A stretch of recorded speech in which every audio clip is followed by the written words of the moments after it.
আমার আমার স্কুটিটা এখানে এলো কোথা থেকে? এটা তোমার গিফট। কে?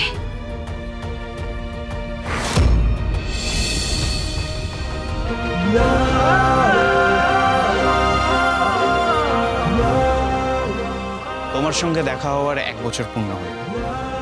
তোমার জন্য স্পেশাল গিফট।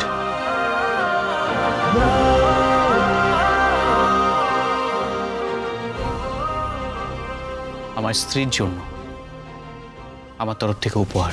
काश के दिन ऐसा हो कांधे पे तेरे ढल जाए तो दिन वो होगा कितना खुशनुमा।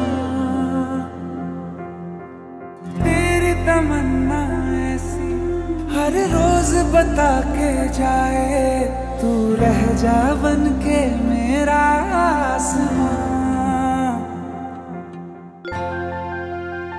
আজকের পর থেকে তোমার জীবনে যা হারিয়ে যাবে সবগুলো ফেরত দেওয়ার চেষ্টা করব।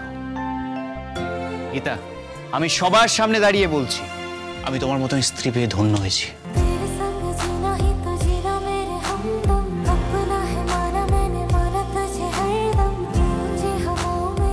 I love you, Gita. जो तू मिल गया I love you। दीवाने बने हम तेरे प्यार में मुस्कुराने लगे।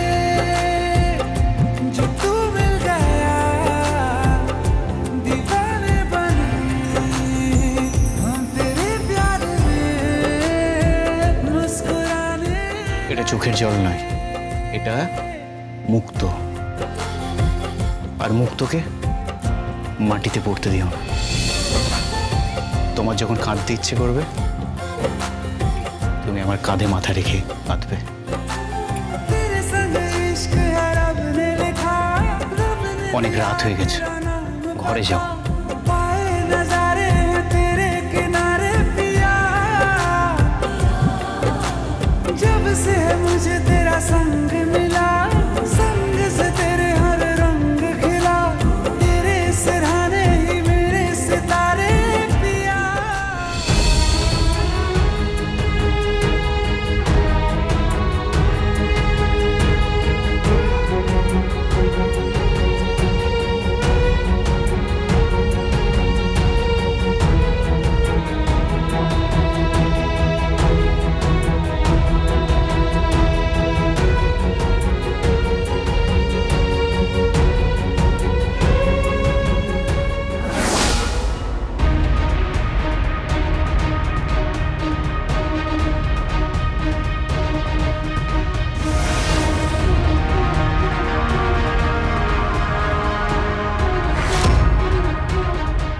বাবা বাবা ওঠো বাবা।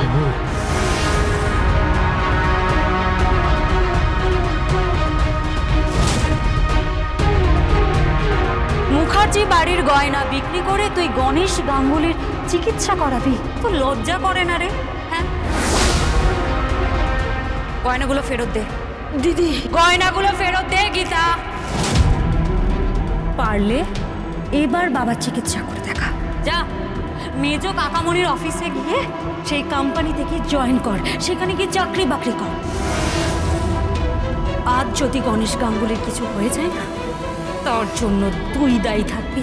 তোকে আমি মুখাগ্নি করতে দেব না, তোকে আমি শ্রাদ্ধ করতে দেব না, এমনকি তোকে আমি ওনার চিতার সামনেও যেতে দেব না। এই কথাটা আমি বলে রাখলাম তোকে।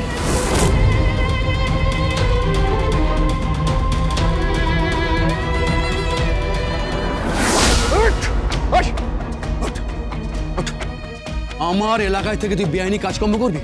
হ্যাঁ, বেআইনি ভাই মদ বিক্রি করবি? এটা আমার এলাকা। তুই জানিস তোর ধান্দার জন্য কত সংসার উজাড় হয়ে গেছে। হ্যাঁ, এই শোন, কত বাচ্চা অনাথ হয়ে গেছে রে। এটা আমার এলাকা। আমার নাম কি জানিস? পঙ্কজ খাসনবিশ। বাবা বলতেন পাকে জন্ম আমি পঙ্কজ হয়ে আছি। আমার এলাকায় কোন রকম 2 নম্বরই কাজকর্ম করা চলবে না, এটা মাথায় রাখবে।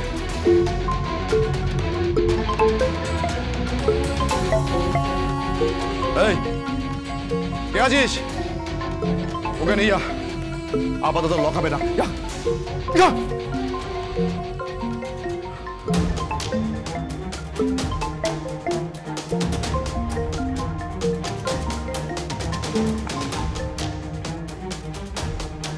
হ্যালো। হ্যালো বড়বাবু। আরে আরে আরে আরে নমস্কার নমস্কার, অ্যাডভোকেট গীতেল। কেমন আছেন বলুন? আচ্ছা ওটা কি মনে করে আমাকে ফোন করলেন, নাকি ভুল করে ফেলেছেন? হ্যাঁ, অবশ্য আপনি তো এখন খুব টেনশন ফ্রি জীবনযাপন করছেন, তাই না? যাই হোক, ওই মেহেকের কি খবর? মানে মেহেক কি আপনার কাছে আছে নাকি মুখার্জি বাড়িতে দিয়ে এসছেন? কি বলছেন আপনি? আপনার স্যুটটা অন্যরকম লাগছে। মেহেক কোথায় যাবে? মেহেক তো আমার কাছেই আছে। সে কি, ও এখনো আপনার কাছেই আছে? মানে আপনার কাছে রেখে দিয়েছেন, মুখার্জি বাড়িতে দিয়ে আসেননি? আচ্ছা, আপনি কেন এত রেসপন্সিবিলিটি নিচ্ছেন বলুন তো? হ্যাঁ, আরে ওকে মুখার্জি বাড়ি দিয়ে আসুন, অগ্নিজিৎ মুখার্জিকে ফেরত দিয়ে আসুন। অবশ্য আজকাল মানুষ বড্ড বেশি স্বার্থপর হয়ে গেছে, তাই না? শুধু নিজের কথাই ভাবে। তা আপনি এবার ব্যতিক্রমী কেন হবেন? অ্যাডভোকেট মুখার্জি, আমি আপনাকে বেকার বেকার অগ্নিকন্যা বলতাম। অ্যাডভোকেট মুখার্জি, অবশ্য আপনার কি দরকার অন্যের ঝামেলা নিজেকে জড়ানো, মেহেকের বাড়ির লোকের বিরুদ্ধে গিয়ে তার পাশে দাঁড়ানো?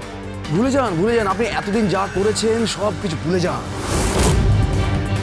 আর হ্যাঁ, হ্যালো, আরেকটা কথা, আজকের পর থেকে আপনি আর আমাকে কোনোদিন দয়া করে ফোন করবেন না। অবশ্য তাতে আপনার কিছু যাবে আসবে না, কারোর কিছু যাবে আসবে না, তবে দুজনে যাবে আসবে।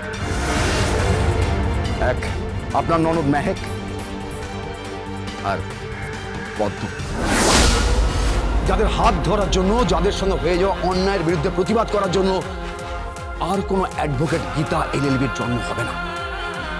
জাগে, আমার অনেক কাজ আছে, আমি সুখে থাকুন। Good night. বড়বাবু, বড়বাবু আমার কথাটা শুনুন। আপনি আমাকে ভুল বুঝছেন, আমার কথাটা একবার শুনুন বড়বাবু প্লিজ। হ্যাঁ বলুন। আমি এফআইআর করব, আমি এফআইআর করব। আপনি একটু খবর নিন, আমার বাবার এই অবস্থা কে করেছে বড়বাবু? আমার বাবাকে কে মেরেছে? আমার বাবাকে গোটা বস্তির সামনে গলায় বেল্ট বেঁধে কে ঘুরিয়েছে বড়বাবু? আমার বাবাকে এইভাবে কে মানসিক যন্ত্রণা দিয়েছে? আমার বাবা মানসিক ভাবে বিপর্যস্ত, একটা কথা বলতে পারছে না সে বড়বাবু। আমি ডাক্তারের কাছে গেছিলাম, ডাক্তারের কাছে গিয়ে অনেকগুলো টেস্ট দিয়েছে, ব্লাড টেস্ট দিয়েছে, ইসিজি দিয়েছে, স্ক্যান দিয়েছে, এমআরআই দিয়েছে।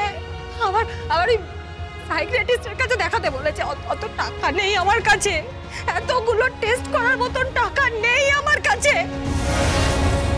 আমি বোঝাতে পারছি আপনাকে, আপনি বুঝতে পারছেন? আমি তো কারোর কাছে হাত পাততে পারবো না বড় বাবু।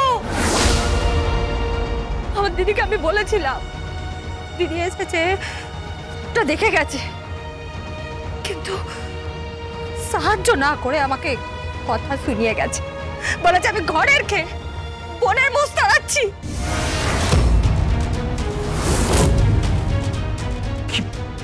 কি বলছেন? হ্যাঁ বড় বাবু, মুখার্জি বাড়ির বউ না, অগ্নিজিৎ মুখার্জির প্রিয় পাত্রী সাহায্য করেনি আমাকে, সব দেখে গেছে। ভুলে গেছে যে এই বাবা ওর জন্মদাতা, এই বাবার হাত ধরেও হাঁটতে শিখেছিল, এই বাবা ওকে খাওয়ানোর জন্য নিজের মুখের খাবার ত্যাগ করেছিল। ও সবটা ভুলে গেছে, সবকিছু দেখে কি ও সাহায্য করেনি বড় বাবু। খবর পেয়েছিল,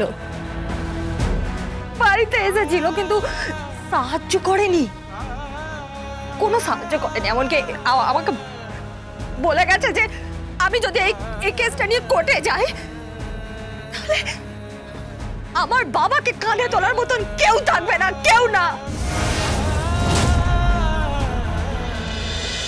গীতা এলএলবি।